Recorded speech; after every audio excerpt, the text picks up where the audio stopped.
And speaking of Anthem, y'all, Brandy and Monica made a surprising appearance in Ariana Grande's The Boy Is Mine video. Okay. It's not exactly the same song, but definitely the same sort of message. They are the reporters in the video, in which they are both talking about the mayor, who is Ariana's character, who she's obsessed with this mayor essentially, and creates this sparkly sort of pink potion to give it to him. She then sneaks into his home with this very exotic Catwoman-esque suit on, in order to give this love potion to him, only for him to pull away, destroy it, and in my opinion, look in her eyes like, you don't need this potion, baby. You already got me wrapped around your fingers. It then ends, and then it looks like there's definitely more to come, y'all. But guess who plays the role of the mayor that Ariana is obsessed with? It's the character from You. His real name is Penn Badgley. I cannot remember what. Oh, Joe is his name on the show. So in the show is called You, and he plays the character Joe. Well, I'm just gonna say that he did a good job, of course, in the video, and it's always nice to see folks honored and being paid homage to, like Monica and Brandy. And I remember when that song came out, "The Boy Is Mine." The boy is mine, the boy is mine, the boy is mine, the boy is mine.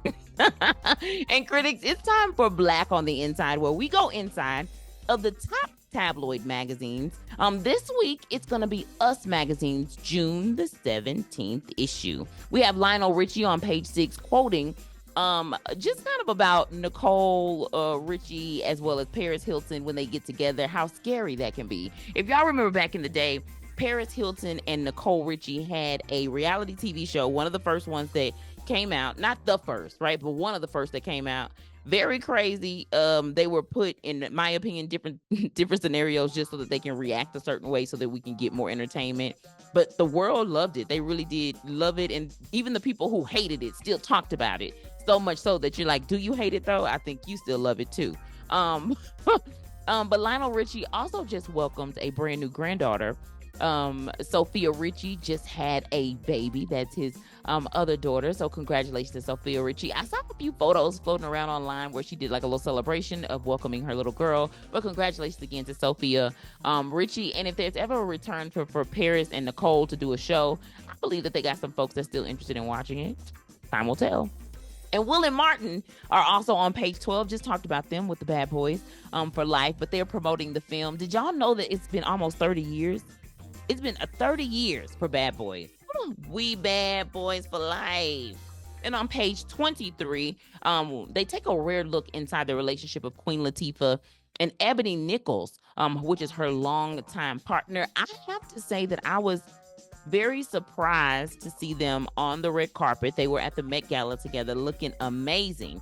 Just because Queen is really typically on the low just regarding her relationship or her partners with her folks, and she just kind of just keeps a low profile. So it's always good to see some folks that you don't see put their business out there, give us a little bit more, just a little bit. Ain't gotta be too much, give it a little bit.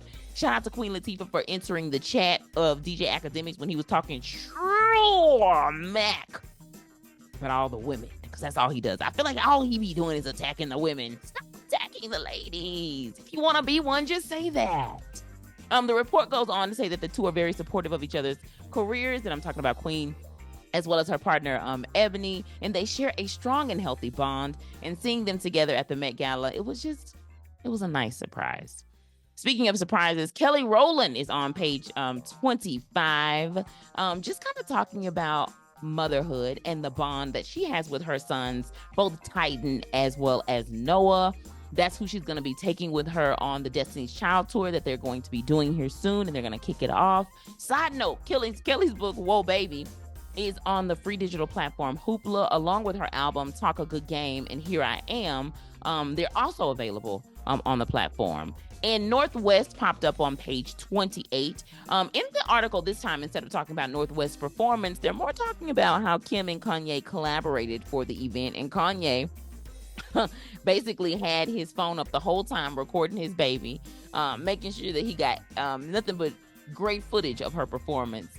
And although Kanye does have a lawsuit against him, I'll get to that more a little bit next week. Y'all, all the lawsuits, is that not draining? Today drained me. But I'll get some more of the very serious lawsuit that has been filed against Kanye West a little bit more next week. And Billy Porter talks pride on page 37, reminding the young people that pride is more than just a party. It is also a protest. And Miss Portia Williams, listen, the Real Housewives of Atlanta can't stop, won't stop, okay? Ever since Portia has come out and said on her Instagram, I'll be coming back as Miss Portia Gravadia, child, everything has kind of gone downhill. We don't know what's going on when it comes to the house that Portia lives in, if she's going to be able to stay there, because apparently it's in the name of her husband that they're apparently filing for divorce. Listen, if I want to keep up with the ATL news, I have to admit to y'all, I go over to ATLN. Michelle does a great job of just kind of keeping up, giving us nothing but breaking news about what's happening in the ATL. So shout out to ATLN, Miss Michelle, who keeps us informed of all of the things. And right now, one of the most serious things that's happening is between Kenya Moore and one of the newer housewives. Apparently, there's some sort of a leaked revenge tape, and that has to do with sex. And we don't like that, not at all, because that is a crime. So check out ATLN, Miss Michelle over there, as she continues to give us breaking news just regarding all the things in the ATL. Okay? And that's a little bit about Black on the Inside from Us Magazine's June the 17th issues. And if you missed yesterday's episode, you can still catch it. In yesterday's episode, we talked Shirley Strawberry and what's going on with her and soon-to-be ex-husband, who was convicted of RICO charges, Ernesto. And then Diddy's degree being revoked from Howard University, along with the lawsuit that's been filed against The Dream. That's why I couldn't talk about Kanye today. We got Dream, we got Diddy, we got more people coming out. It's exhausting, but we're going to get to it, y'all. We're definitely going to get to it. I also talk about the Wheel of Fortune and their switch to a brand new host, Ryan Seacrest. But I also weigh in on who should replace Vanna White when she goes. I know she hasn't talked about it like that, but when she does decide to retire, I weighed in on some folks I think could be good. So be sure to check out that episode. It's going to be linked below. And thanks again for tuning into the Critic Chronicles YouTube channel, where you get commentary, reviews, and tabloid news. Be sure to like this video, subscribe to this channel, and hit that notification bell so you never miss an upload.